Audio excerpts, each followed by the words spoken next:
Gusto mo bang gumawa ng dumplings? So, manood ka na sa aking channel dahil marami na akong tutorial na ginawa doon. So, ang gagawin ko ngayon ay yung bilog na dumplings. Ito siya. Dati yung una, yung flour. So, ngayon, yung bilog.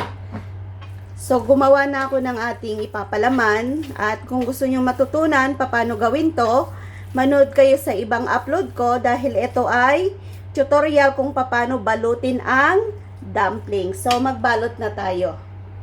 Papakita ko sa inyo kung paano siya balutin.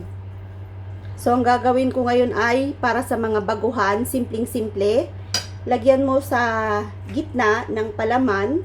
Tapos, i-press mo na parang moon. Yan, parang moon. Tapos, yung gitna, yung gilid dito, lagyan mo ng tubig para madali siyang madikit. Yan, di ba? Simple. So, ganyan po siya, So, ilalagay natin sa molde. Kailangan may lalagyan tayo. So, gagawa tayo ulit para matutunan nyo kung paano paggawa. Simple lang siya. Idiin mo mabuti dito. Yung unang ginawa ko, hindi ko diniin. So, magiging moon. Tapos, lalagyan mo dito. Tapos, ididikit mo siya. Ayan, simple lang siya.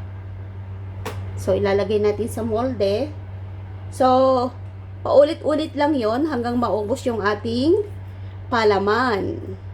So, favorite na nila amo tong dumplings na to. Lagi na silang nagpapagawa sa akin. So, ako, medyo nauumay na rin akong gumagawa kasi paulit-ulit na lang.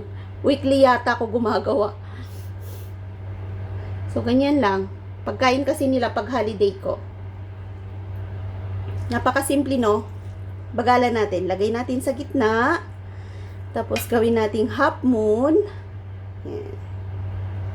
Press mo lang para hindi bumukas. Yan, press mo lang mabuti.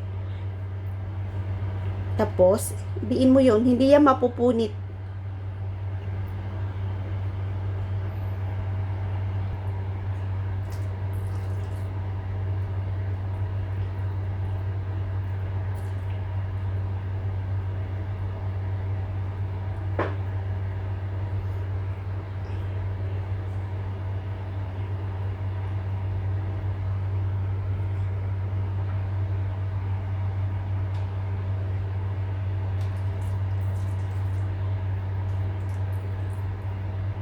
Tansyahin mo lang yung ilalagay mo sa gitna kasi kung puno,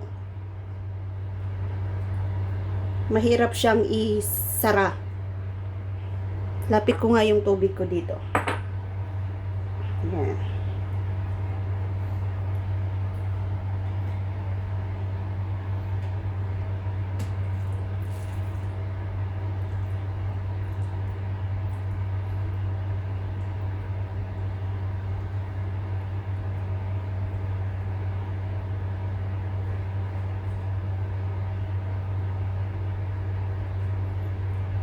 Hilain mo lang yung pinakadulo, hindi yun masisira.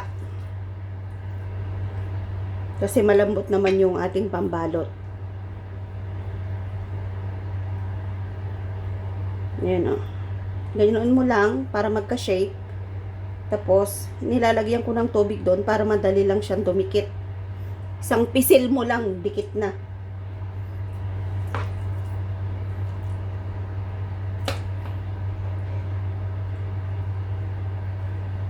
Kasi yung flour, matagal siyang gawin. So, nagmamadali ako. So, ganito na yung ginawa ko.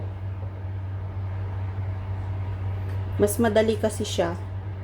I-half moon mo lang, tapos dikit mo sa dulo, tapos na. 'Di ba? Napakasimple. Ayan, dikit mo lang ng tubig. Kasi kung walang tubig, ang